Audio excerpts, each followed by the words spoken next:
What's up, folks? It's Josh back here from Inside Wrestling Truth. Um, I've been working a lot the last 2 days, but I wanted to continue my Survivor Series marathon as I go over the first 10 Survivor Series. And the one we're going to go over today is from 1991 in Detroit, Michigan. Um, Usually, the traditional Survivor Series matches would have 5 or 4 people in them, but they got away from that. In this Survivor Series, we've actually seen a title change for the first time in Survivor Series history.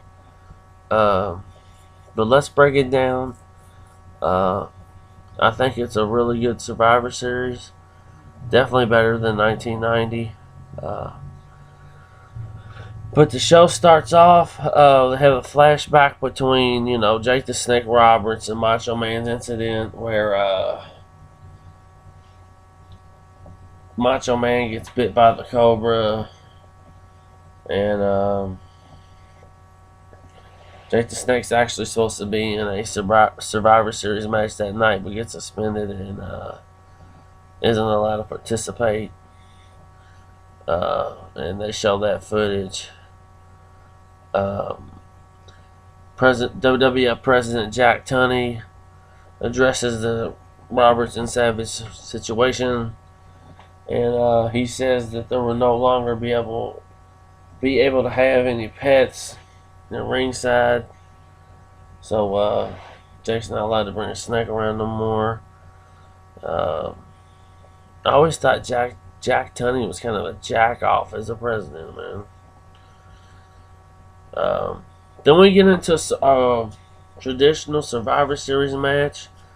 The previous 89 and 90, they had names for teams, but then they went back to like 87 and 88 and just put teams together.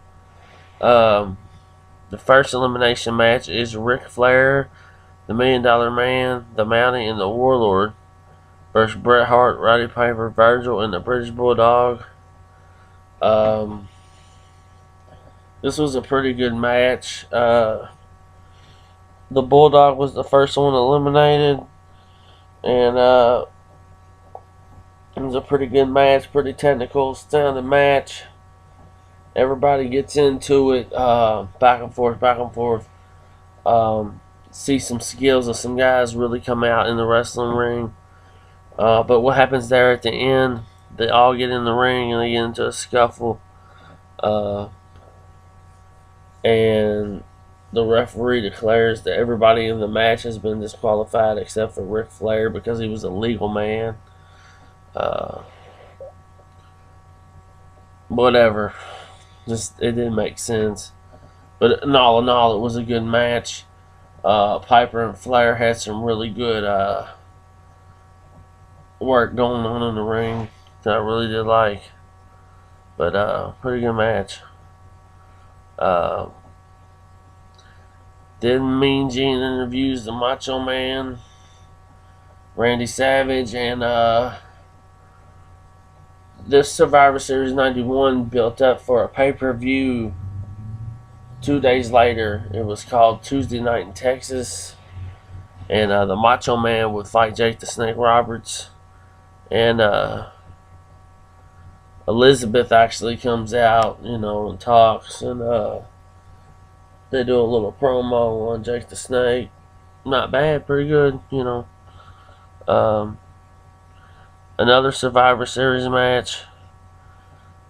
It was just, this match, they just pretty much threw everybody in, just anybody in there. It was Sergeant Slaughter, Hacksaw Jim Duggan, the Texas Tornado, and Tito Santana. Now listen to the guys that they're working against.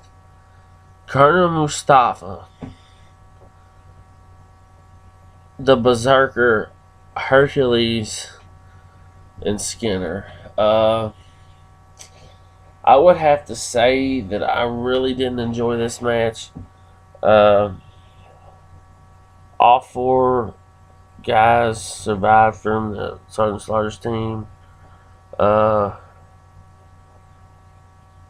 just a really kind of a filler match, I would say. You know, they just wanted to throw some guys in there. Um, Gene Okerlund interviews Jake the Snake Roberts about the Tuesday night in Texas, and Jake Snake pretty much makes a joke about all of it. You know how he used to get on them the minute promos when he was on drugs. It's one of them. And we go to a flashback of Undertaker attacks Hulk Hogan in the funeral parlor. Ric Flair is flashing the NWA belt around to Hogan, and they're arguing over who's got the best belt. And back in the day in the funeral parlor, if you remember, they always had the casket standing up. And a lot of times Undertaker would come out of it, and Undertaker comes out of it and attacks Hogan. And then Macho Man and Piper come in from the announce table and hit him with some chairs. And, they actually take up for Hogan. Classic shit, man. Classic shit.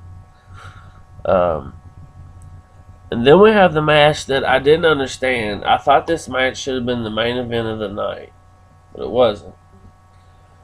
For the first time, we have a championship match at Survivor Series, and it was not. I mean, it was great.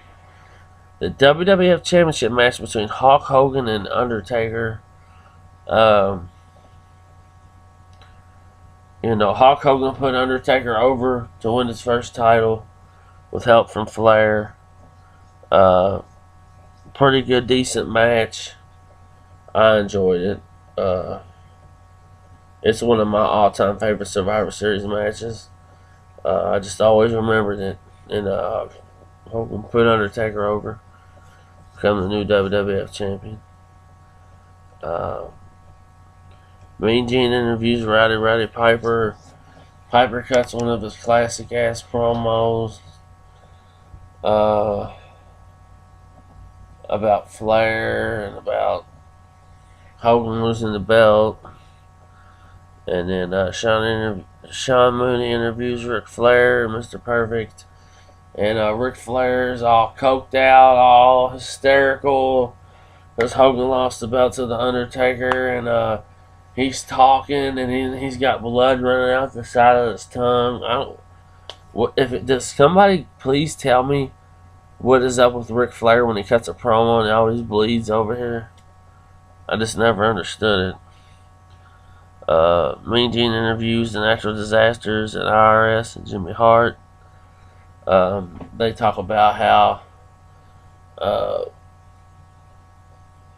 Jake the Snake was actually supposed to be on this team, and they just talk pretty much about how they were going to win the match for Jake. Not a really good promo, I wouldn't say. It's the Natural Disasters. No disrespect. Then Sean Mooney interviews the Legion of Doom and Boss Man, and Sid Justice, Psycho Sid, was actually supposed to be on this team, and since Jake Roberts couldn't be on the team, they cut it down instead of a 4-man elimination match to a 3-man elimination match, which was the main event, which I didn't understand. That's really the only thing I didn't understand about this pay-per-view. Then Mean Gene interviews WWE President Jack Tunney, and Jack Tunney talks about the bogus title change between Undertaker and Hogan, and at Tuesday night in Texas they will have a rematch for the belt, which Hogan won. And Jack Tunney said he will sit by ringside to make sure nobody interferes. So, Getting deep. Then we have a Survivor Series elimination tag team match. We have the Beverly Brothers and the Nasty Boys versus the Rockers and the Bushwhackers. Now, I don't know about on anybody else's Survivor Series anthologies, but on mine on 91, it actually says the Beverly Brothers and the Nasty Boys versus the Rocks and the Bushwhackers. I don't know. But really don't matter. This was a pretty boring match to me. One of the Beverly Brothers and Nasty Boys are the sole survivors. It's the beginning of the end of the Rockers. Shawn Michaels and Marty Jannetty get into it. That's pretty much how that ends. And in the main event is a Survivor Series elimination match. The Legion of Doom and the Big Boss Man versus the Natural Disasters and IRS. This was a pretty decent match. A lot of beef in that ring. Boss Man got eliminated first. And then IRS accidentally hit Typhoon with the briefcase, and Hawk pinned him 1, 2, 3. And Earthquake got all bent out of shape, and he left. And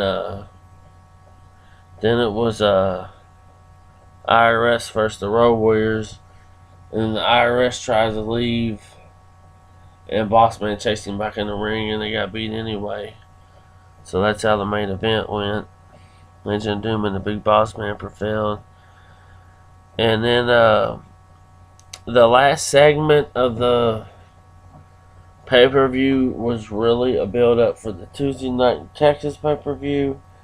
It's the Undertaker talking about how he's going to bury Hogan permanently and all this other cool shit. But, you know, Hogan was going to win.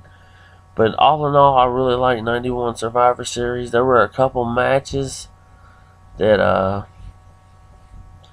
were kind of goofy, like Slaughter's versus Colonel Mustafa's team. But, you know, I think it was a filler match. I did like it better than 1990.